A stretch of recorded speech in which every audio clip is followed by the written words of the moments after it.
Hi, hello, and welcome to Call It What You Want. I'm Jimmy Conrad alongside Jesse Marsh and Charlie Davies, and we are officially back from Dallas. Jesse, where are you? You back in Italy?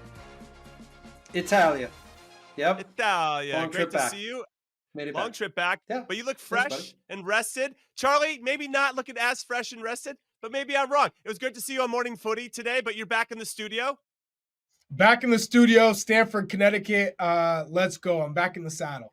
Okay, good. I love your energy right now. Okay, we got some big topics, obviously, to talk about. We've got a little button on the USMexico final that we won 2-0. Just to remind everybody, then our U23s came back from 2 goals down to tie France 2-2. We'll get into that. The MLS referee lockout is done. It is finished. We'll talk a little bit of that. And we got Felipe Cardenas coming on to talk about El Tri in Mexico and their issues overall. And that should be a lot of fun to get his insight. But first, it's tradition. We're doing the word of the day. Are you guys ready for this? Let's go. Let's go. Baby, here we go. Okay, now we're going to start with spelling again. And it's Sokker. And it's pronounced Saka. Okay? Now, I'm going to give you the clues first. I feel like this is better. Give you the clues first. Clue number 1. A legendary former player from the nation where this language is spoken was the only African on the Porto team that won the 2003-2004 UEFA Champions South Africa, Benny McCarthy. Chuck was ready for this. Jesse's out. Chuck is back, everybody. Chuck is back. I didn't even get a chance. Let's go. Charlie's building some momentum. He's heating up. Afrikaans. And you got Benny McCarthy right, too. Well done, Charlie. Respect. Thank you. Respect. Thank you. I couldn't even finish the clue, and he nailed it. Unbelievable scenes. Way to go, Chuck. And the player. Really well proud done. of you. Respect. Okay, boys. So we've had a couple days to sit with our feelings about the U.S.'s big 2-0 win over Mexico. I kind of want to get into what were our biggest takeaways from this. It could be positive, it could be negative, it could be right in the middle of that, pros and cons, whatever you want to go. But let's start with a big takeaway for you, Jesse. When you came back, you got to sit with it, reflect, as it were, from the emotional high of winning a trophy. What was one of your biggest takeaways for the U.S.? Just depth of options, right? A squad full of young, talented players. Fun to watch the group play with confidence and belief in themselves. Have a bunch of guys that no matter, if it was Miles Robinson or then comes in Tim Ream, or whether it was Musa and then comes in Tyler, and just you start to feel like the future we can continue to build and continue to get better. So yeah, that's for sure. The overall talent of the squad is I think a big plus right now. All right, Chuck, before I hear yours, my big takeaway was I actually don't want Gio Reyna to play for his club team anymore. I want him to be fresh for us. That guy is super ready to go when he's got a ton of energy and he's got a little chip on his shoulder to prove everybody wrong. I need Gio Reyna not playing regularly for his club team. That's my big fun takeaway. What was your big takeaway, Chuck? I guess the importance of Tyler Adams. I think we all knew how good Tyler Adams is, and I think how he can cover so much ground, and defensively, what an asset he is for this group. But I think more importantly, his all-around game, distribution, now shooting from distance, which Jesse, you didn't even know he was capable of doing. So I just think in terms of what he brings to the side, both on and off the ball, in transition, almost like an on-field coach as well, is something that you look at and you have to admire. So I think the importance of Tyler Adams being back in the squad, given he hasn't really played all that much, is pretty impressive. Same with Tim Ream. The importance of Tim Ream, his experience, his calming presence in the back.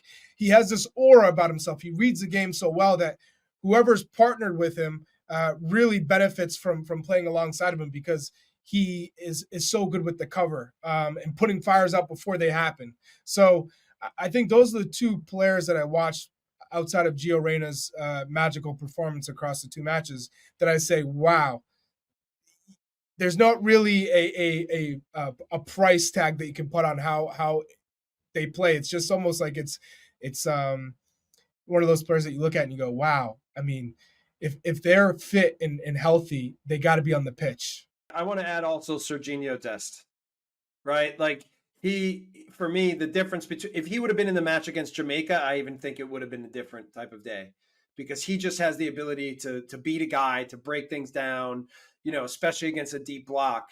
And what was really great to see in the Mexico game is when he can defend these 1v1 situations and he can continue to develop his defensive responsibilities, then I think you have a real complete player. So yeah, I think all three of those guys coming in against Mexico were a big bonus.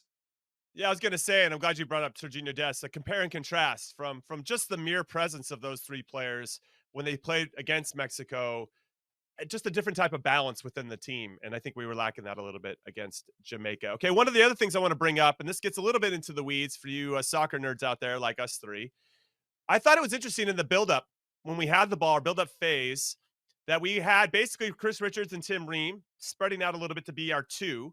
And then it was our line of three with midfielders. So you had Gio that was kind of dropping into that almost Anthony Robinson spot. Then you had Tyler sitting centrally, and then Weston would drift a little bit to the right. So you have two, and then that line of three. And then we had like five. We had our outside backs up high as wingers. We had Haji Wright hoping to touch the ball. I think he touched it like 5 times the whole game. And then Christian and Timo were trying to find those pockets of space. And that was an interesting, it worked out. And I think Mexico didn't really know what to do. I don't know if it was my favorite setup, I should say, and how we want to move. Because to your point, and you guys talked about it at halftime and postgame, we want Gio a little bit higher up the field, a little bit more connected. But ultimately, it worked out. We got a good result. And I thought the game plan, whether you agreed with it or not, was well executed. I just want to know from your guys' perspective, because this is kind of a pro and a con for me. I love that we have outside backs that can bomb forward and want to get there. But sometimes I feel like they occupy space and almost get in the way of Christian Pulisic, who we also want to isolate in 1v1 situations, and Timo Weah.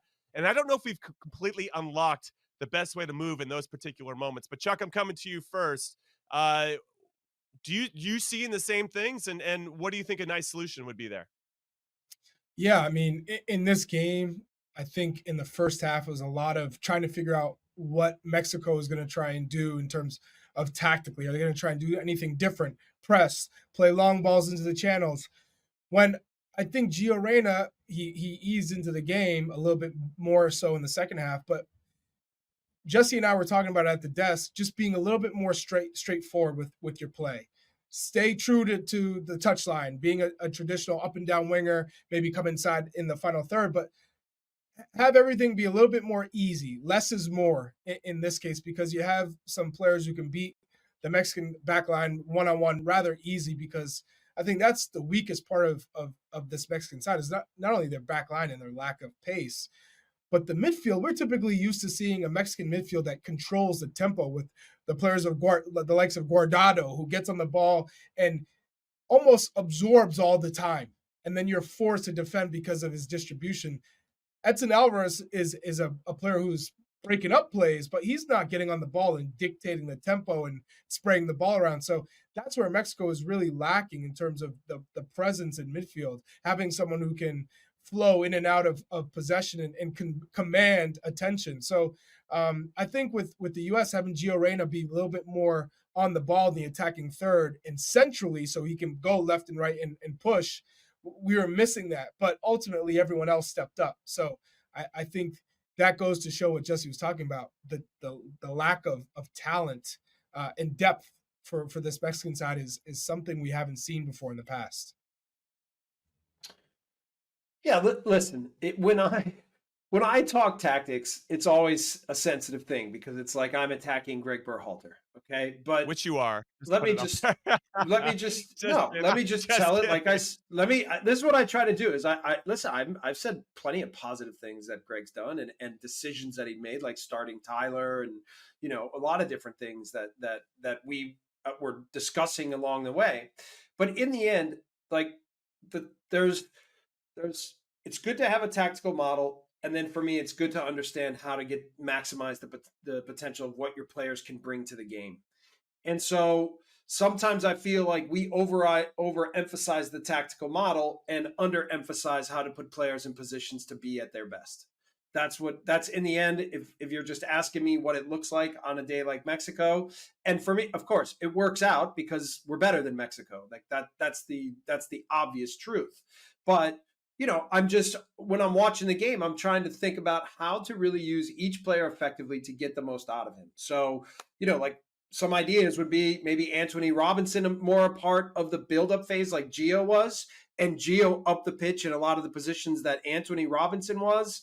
And then, you can always then, as you start to play into the midfield, you can always push Anthony Robinson up and rotate him into the attack a little bit more to work off of Christian's shoulder or cut or make these inside runs with Christian. And then you can shift the team. And maybe that requires Weston McKennie to stay at home a little bit more and be in the middle a little bit more with Tyler Adams, and they can control that defensively and with counter pressing, but just that's what we were talking about. This is just trying to put each player on the pitch where they're comfortable, where they're most effective, where they're dangerous, and how to put the pieces together. So that's the way that I see it and saw it, and it works out. But then I'm also looking at, okay, what will it look like against the best teams and in a long-term vision leading to Copa America and what the World Cup will be. Yeah, I have been doing the same off camera, just thinking through, okay, we tried a tactic that maybe we haven't tried before and it worked. We got a result, and Gio had a good game. He dropped a little bit deeper and joined the attack a little bit later.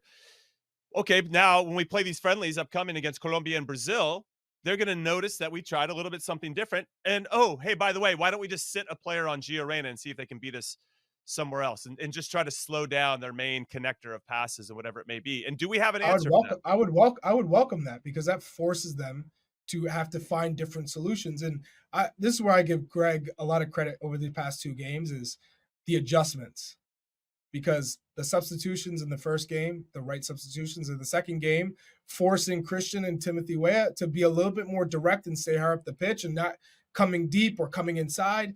And that's where they found a lot of the joy in the second half. So his adjustments were spot on if I'm analyzing both games. All right. So what's our big takeaway then? I guess not necessarily from like a player perspective or in game, but just from the tournament overall. For me, and I think the question that we should probably enter into here is, have we outgrown this rivalry with Mexico? Because we are slapping these guys around. Don't say that, Jimmy. Come on. Saying.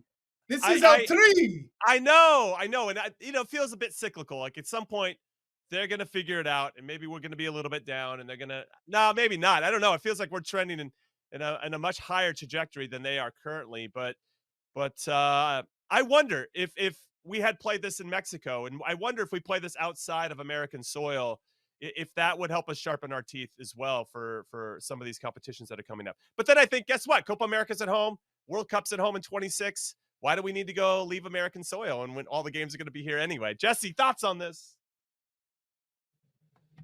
Have we outgrown Mexico? I wouldn't put it like that, but certainly we're better than them right now.